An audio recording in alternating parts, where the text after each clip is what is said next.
Sir cinema promotion చాలా చాలా పాజిటివ్గా వెళ్తుండే, పాటలకు కానీ టీజర్కి కానీ ట్రైలర్కి కానీ ప్రమోషన్ వైజ్ కానీ మేము ప్రమోషన్కి నేను ఇప్పటివరకు ఏ సినిమాకి ఒక 15-20 రోజుల నుండి అన్ని షూటింగ్లు ఆపేసి ప్రమోషన్ చేస్తుండే. ఎందుకంటే కెరియర్లో ఎన్ని సినిమాలు చేసినా ఇది స్పెషల్ సినిమా కావాలని దీనికి పెట్టిన ఎఫర్ట్ ఎక్కువై ఉండొచ్చు.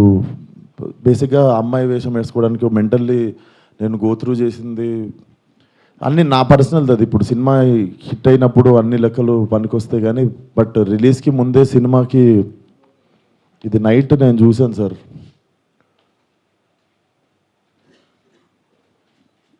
14th Feb morning Laila movie HD print link పెడతా.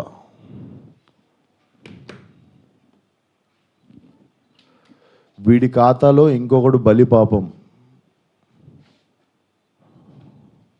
అంటే 25,000 ట్వీట్లు వేశారు బాయ్కాట్ లైలా అని చెప్పి. Boys get ready boycott Laila అంటే నాకు అర్థం కావట్లేదు సార్. వీడి ఖాతాలో ఇంకోటి బలి అంటే ఖాతాలో బలి ఎందుకు కావాలి సార్? నేను అంటే మేము ఒక సినిమా తీసినప్పుడు 100 మందిలో ఒకడు తప్పు చేస్తే 99 మందిని మనము ఎలిమినేట్ చేసేద్దామా అంటే నాకు ఒక రకంగా కూడా అనిపించేది ఏంటంటే అంటే సినిమా వాళ్ళు అంటే ఒక టైంకి చాలా ఈజీ టార్గెట్ అయిపోతామా, అలా తీసి పాడేసి అంత అంటే చాలా చులకన అయిపోతామా, సంబంధం లేనిది వచ్చి అంటేసుకుంటుంది మాకు, దానికి మేము సమాధానం చెప్తుంటాము. ఆ వ్యక్తి అది మాట్లాడినప్పుడు ఆ వ్యక్తి అనుభవం అంత ఉండదు సార్. నా వయసు నాది 29, 30 వస్తే మార్చి వస్తే ఆ వ్యక్తి అది మాట్లాడుతున్నప్పుడు నేను కానీ ప్రొడ్యూసర్ గారు కానీ చిరంజీవి గారు వస్తున్నారంటే రిసీవ్ చేసుకోవడానికి బయటికి వెళ్ళాము, తిరిగి వచ్చాము, ఈవెంట్ అయిపోయింది. ఇంటికి వెళ్ళేదాకా మాకు తెలియదు ఈ వ్యక్తి స్టేజ్ మీద ఏం మాట్లాడాడు. అండ్ మేము సినిమాలో అలాంటి సీన్ ఏం పెట్టలేదు. అతను లోపల వేసినప్పుడు ఎన్ని గొర్రెలు ఉంటాయో అతను సినిమా లాస్ట్ దాకా కూడా అన్నీ గొర్రెలు ఉంటాయి.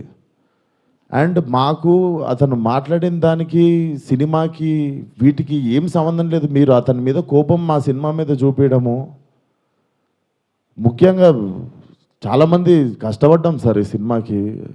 అట్లా సినిమా రాకముందే చంపేయకండి. అండ్ మరీ అంత చిన్న అంత చులకనగా నాకు అర్థం కావట్లేదు ఏం మాట్లాడారు. బాయ్కాట్ లైలా 25 ట్వీట్లు ఏంటండి? 25,000 ట్వీట్లు ఏంటండి? మీకు ఈ టైంలో నేను ఒక్కసారి మిమ్మల్ని అడుగుతున్నా, జరిగింది ఎంత కరెక్ట్ అంటారో మీరే చెప్పండి సార్. ఇక్కడ చాలామంది ఉన్నారు. మీరు ఆయన మాట్లాడిన దానికి మీరు చెప్పండి సార్. మా సినిమా బాయ్కాట్ అని చెప్పి 25,000 ట్వీట్లు వేయడం కరెక్టా? మీరు ఒక్కసారి చెప్పండి సార్.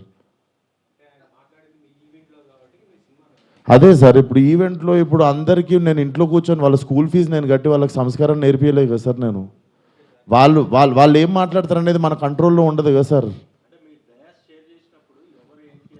అవును సార్, అతనికి నేను నేర్పిస్తానా? అతనికి ఓహో నాదే తప్పు అంటారు.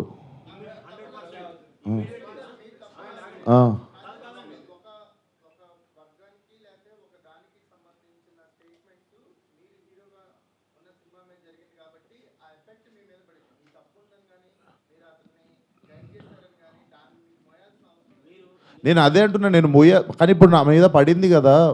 అది నేను ఇప్పుడే చెప్తున్నా కదా సార్. మేము చిరంజీవి గారిని రిసీవ్ చేసుకోవడానికి వెళ్ళాం. మేము కూడా ఇంటికి వెళ్ళిన తర్వాత చూసాము. మీరు నేను చెప్పింది అబద్ధం అయితే పోయి ఈవెంట్ వీడియో చూసుకోండి. అతను మాట్లాడినప్పుడు మా మీద కెమెరా లేదు, ఎందుకంటే మేము లేము అక్కడ. నేను సావు గారు రిసీవ్ చేసుకోవడానికి వెళ్ళాం. మీకు తెలుసు ఎంత గోలగోలగా ఉంటుందో ఈవెంట్ అయిపోయింది, ఇంటికి వెళ్ళిపోయాము. ఇంటికి వెళ్ళిపోయిన తర్వాత చూసి షాక్. ఇది ఆయన ఎప్పుడు మాట్లాడండి, ఇది అసలు ఇవన్నీ ఎప్పుడు జరిగినాయని మేము షాకు.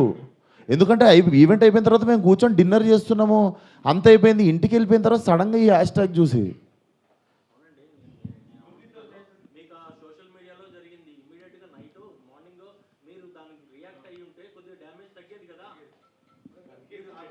అందుకే కదా సార్ ఇప్పుడు పెట్టింది. సార్ కొంచెం అట్లా అరవకండి సార్, నా మీద కొంచెం మెల్లగా మాట్లాడండి. అరవకండి. ఇప్పుడు ఆల్రెడీ బాధ చెప్పుకుంటూ ఉంటే సరే సార్. మీకు మీ అందరికీ చూస్తున్న జనాలకి క్లారిటీ ఇవ్వడానికే వచ్చినాం ఇక్కడికి.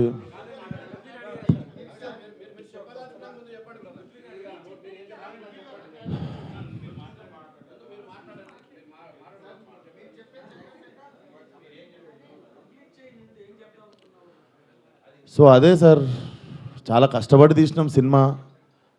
ఇప్పుడు అది ఎంతవరకు న్యాయం? మాకు బాయ్కాట్ లైలా అని 25,000 ట్వీట్లు వేసి పొద్దున పూట హెచ్డి ప్రింట్ పెడతాం సినిమాది అని, వాడి ఖాతాలో వీడు బలి అని. నాతో ఏం శత్రుత్వం ఉంది బాస్ మీకు? నన్ను లాగితే ఏమొస్తుంది చెప్పండి? అది మా మా మా కంట్రోల్లో జరగలేదు.